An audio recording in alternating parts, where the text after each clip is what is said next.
Rosie, for this dish, you might want to put on your best Indian South African accent because I'm making bunny chow, which is the sort of thing you would have for brunch if you were in South Africa. Right. Now, it sounds really weird, I know, because it does sound a bit wacky, doesn't it? Bunny chow. I thought there was going to be a rabbit in it, I must admit. Well, you could make it with rabbit if you wanted to, but what I'm going to do is make it with chicken, which is almost like the poultry of the rabbit world, you know? So what I'm going to do is make a curry.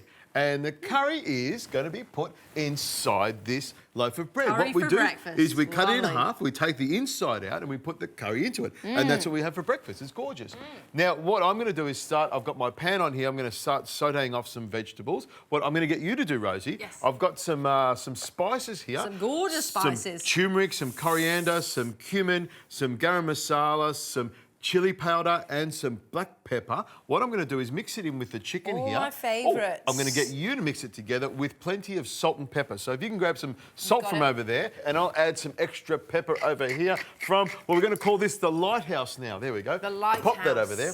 Now, if you can mix that together. It with the back of the spoon? Mix it together with the back of the spoon. I want you to incorporate everything. Whoop. Now, what we're going to do is just flavour up all that meat. And you could pop that chicken into the fridge for a couple of hours to marinate or fester, as I like to say. And that's going to get the flavour to go all the way through it. But I like to just get it all together and we're going to throw it in and brown it all off. Now, I've got some garlic here and I'm just going to crush this garlic. This is new seasoned garlic, which is just beautiful. It's full of flavour and nice and juicy. And I'll just rough chop it like that. And ginger. This is some new seasoned ginger. And when it's like this, what I do, Rosie, is I slice it nice and thin all the way through till I've got these lovely thin rounds.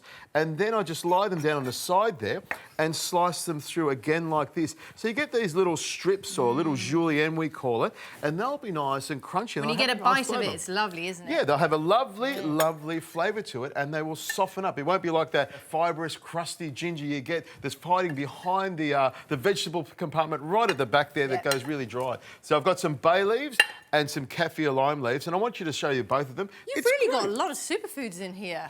This is going to be a South Africans know what they're talking about. What a great way to start the day. This is going to be a super bunny chow for sure. What I'll do is I'll slice up them chilli, all nice and fine there. Now, this pan's really, really hot, so a little tip is to pop your stuff in straight away. Even without adding any oil at all, we've got plenty of sizzle going on here, which is really important. You want to brown everything off beautifully. Yeah. In goes my veggies, and what I'm going to do now is add the olive oil, extra virgin olive oil, and then I'll get it sizzling. This is a great way of making sure that you don't burn yourself. You get the stuff in there already. Hear that frying? This is really hot. But what I haven't done is endangered myself by splashing myself with hot oil, which is what you don't want to do. What I'm going to do, Rosie, screw the lid on and add some salt. There we go, because salt loves meat and meat loves salt. And I know there's no meat in here yet, but there will be very, very soon. And what I'll do is just stir that around a little bit to try and get some colour in there. And I'll stir this round for about a minute or so until it starts to soften a little bit, and then we'll add the chicken.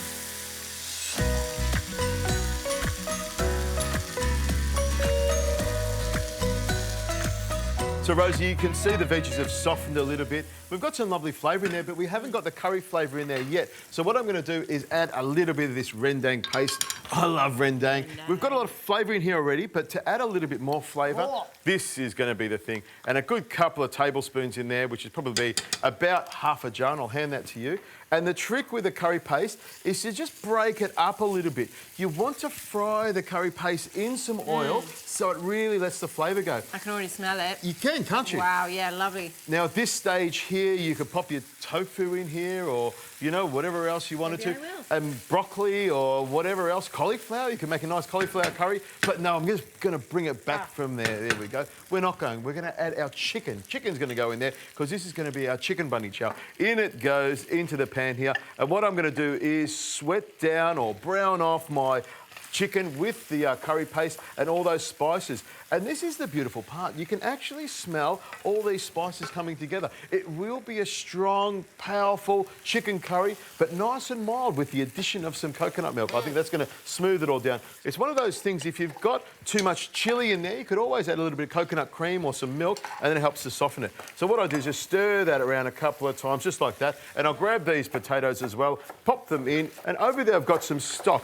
I've got chicken stock, but if you wanted to, you could always add some water or some more coconut cream or even some almond milk. I've even made a curry with that before. So what I'm going to do is just cover the top of that chicken because I don't want to have too much liquid in there. Want your herbs? Yep, pop the coriander in there. Now this will take about 45 minutes or so until the chicken is nice and tender. I'll turn this down nice and low and let it simmer away. It'll give us time to clean everything down, maybe have a bit of a break because I'm working my heart out here, and we'll come back and put this together and make some delicious brunch bunny chow.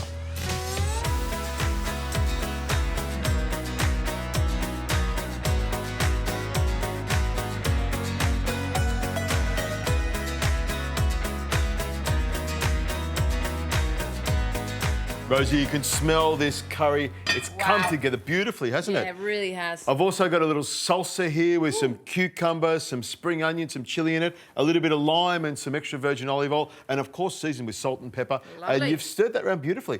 This is going to sort of freshen it up and give it a bit of life and a little bit of colour as well, and some zing. Now, this is the bunny chow bit. This is this thing that's really, really important. Now, you can use any sort of loaf you want, but really to be traditional, this is how you would have it, a square tin loaf like this, and you would cut it in half like that, or nearly in half, and then the inside here, you scrape it out with your fingers. What you want to do is pull this part out, which you can keep because you want to be able to have something like this to dip into the curry. We've got a hollow part there that's ready to go, and what you do is you grab the curry like this and you scoop it straight in. And the idea of this is to pop this onto the plate, and as you eat the curry with a fork, you pull off pieces of bread and eat the bread with the curry together. It goes on the top like that, and then we put some of the salsa on top of it as well. Look at that. Have a little taste of that. I'm going to pull out a piece of chicken because I think the chicken's cooked nice and beautifully. I'm going to have a go at your lovely salsa, but that, I would love to do a tofu version of that one.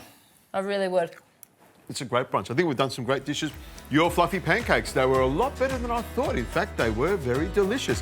But I reckon this is the thing that takes the cake. Nothing beats getting up in the morning or the afternoon and having a nice curry in some bread. I have to agree.